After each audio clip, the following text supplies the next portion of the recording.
So the latest edition in the Final Destination franchise opens up this Friday, Final Destination Bloodline or Bloodlines. So in preparation, I decided to review every single Final Destination movie, parts 1 through 5. I have never actually seen any of these movies. I didn't know anything about them going into them. All I knew was the famous logs falling down on the highway, which I think I saw on YouTube. And I knew that like they had the trope of someone getting randomly hit by a bus. That was kind of like in a lot of early 2000s movies. But yeah, let's kick things off with Final Destination 1, which I watched last night, which is a 2000s movie directed by James Wong. And I gotta say, you could definitely tell that this movie was made in the 2000s from the clothes that they're wearing, from the way it was shot, the visual effects, even the opening kind of sequence or opening title sequence kind of seems like very 2000s, very TV almost, which reading up on this, I found out that this was originally supposed to be a episode of the X-Files that they decided to turn into a full-fledged movie. But yeah, we kick things off with this group of kids that are boarding a flight going to France. I believe, I don't know if they're seniors or not. I don't know if they ever made that clear. I know his dad's like 17 years old, going to France, like, enjoy yourself.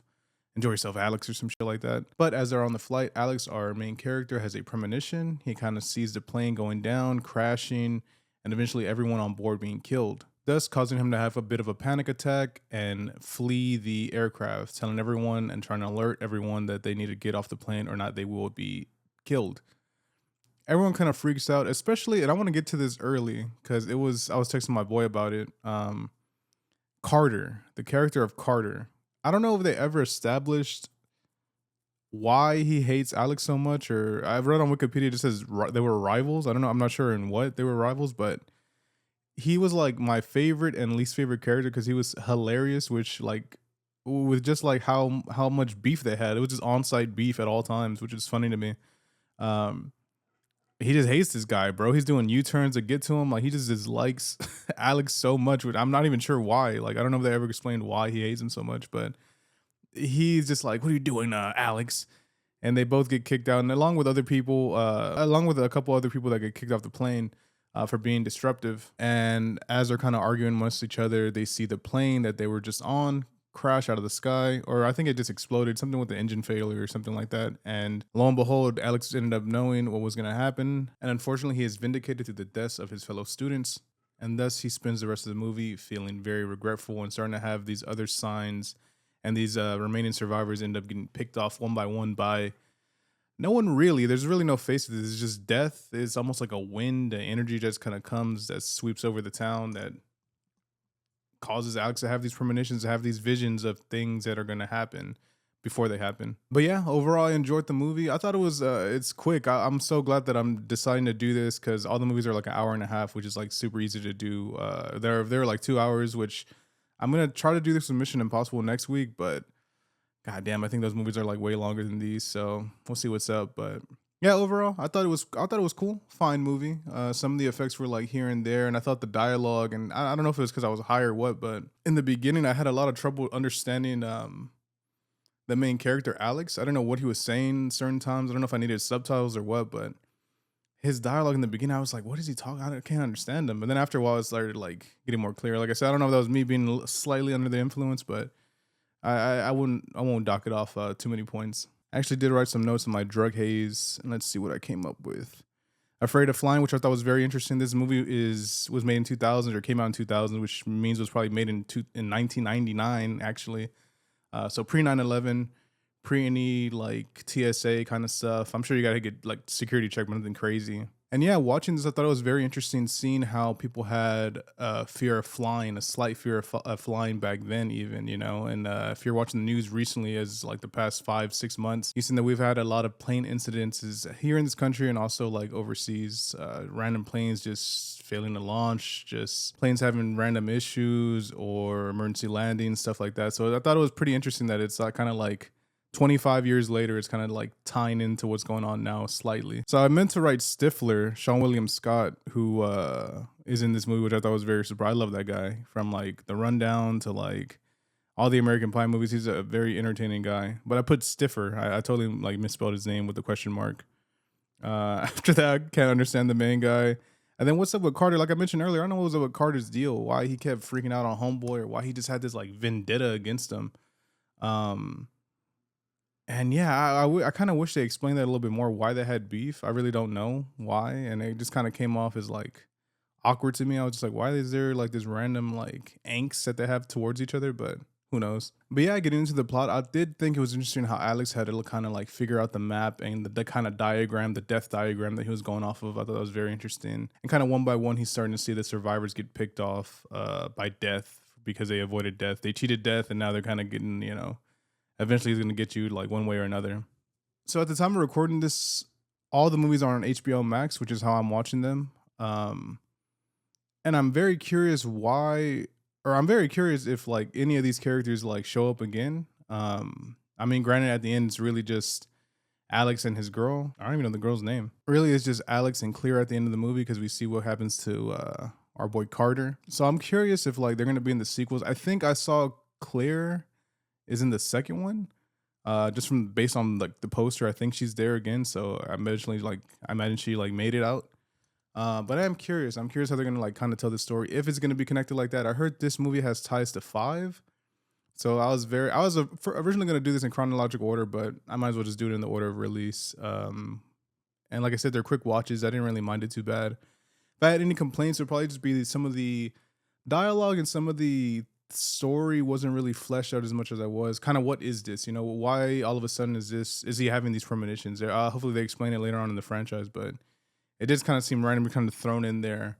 I feel like this would have been cool as like a one-off, or even like you said, like, or even as a originally intended to like a Twilight Zone or a X-Files episode. I do want to give a shout out to one of the detectives in this movie. He was in All About the Benjamins, who I immediately recognized because Mike Epps and Ice Cube torture the shit out of him in All About the Benjamins, and like they're just it's one of my favorite scenes of all time. I'm really scared of you. Yeah, you gonna be scared when I snatch that leather wig off your motherfucking head and them suede sideburns. I'm shivering. We gonna fuck you up. Keep talking. I'm shitting in my pants. Well, keep talking, motherfucker. All About the Benjamins is probably the unofficial Friday, or the kind of uncanon Friday, the alternate universe Friday, which is also a good movie, a good 2000s movie. But yeah, the fact that he made an appearance, I thought was hilarious. I just picture Mike Epps joking about his like tin head and shit. It wouldn't be a Final Destination review without talking about some of the deaths, so let's get into some of the ones we see. I thought the one with his homeboy, the one that kind of got like hung in the shower, was interesting. It just seemed kind of like like an extreme domino effect. You ever see those TikToks or like reels where like they set up this elaborate domino thing and they kind of click it and then like a ball falls in like a cup or some shit like that? It kind of reminded me of that, just with people dying, which I thought was pretty funny.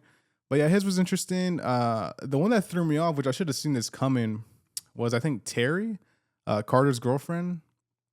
I hope that's her name, but she is just kind of like fed up with Carter, which I totally agree, man. I felt like she was so justified in that moment. She's kind of telling Carter off and like, dude, why do you hate this guy so much? I'm not going to be hating this guy for the rest of my life. Like, what are you doing? Basically, like the audience almost being like, dude, what's your problem? And as she backs up, she just gets rammed by a bus, which I mentioned earlier is kind of like the Final Destination trope. And I don't know if Scary Movie did it, but I remember seeing that as a kid, kind of like random people getting hit by bus or bus just like swinging by and I feel like that's a 2000s kind of thing. But yeah, since I have 4 more of these, I don't want to spend too much time on the review and kind of drag it out a little bit. There's really nothing deep or overly like kind of complicated here. There's a bit of talk by, I will say this, Tony Todd, aka Candyman, makes an appearance as a mortician, which I thought was very interesting. Because I believe from watching the trailer of the new one, I believe he's in there as well. I don't know if he's playing the same character. I imagine he is, but him kind of telling him that like death is coming for you, that you already avoided it once, Alex. You can't like keep cheating death. It's eventually going to catch up to you. Which to give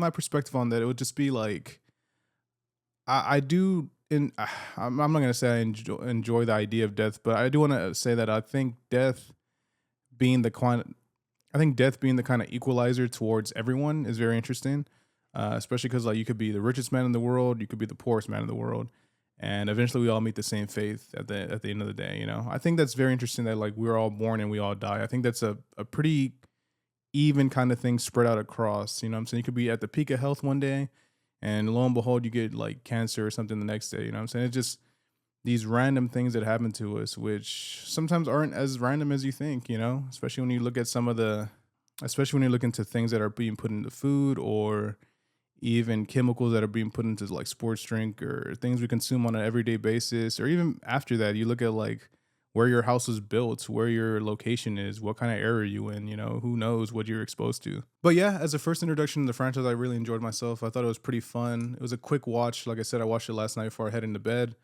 Um, and yeah, that's kind of my overall thoughts. I didn't dislike this one at all. I thought it was pretty fun, very interesting. Into like I said, I'm very interested in seeing how they carry this out for four more movies. What if they expand on like death, or if we see like different forms of it or different things like that.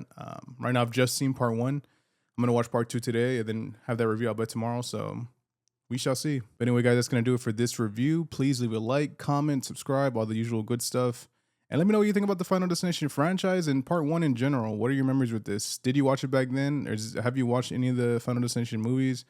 What are your expectations for part 6, which is coming out this Friday? And yeah, that's going to go ahead and do it for the review. Thank you so much for watching. Until next time, peace.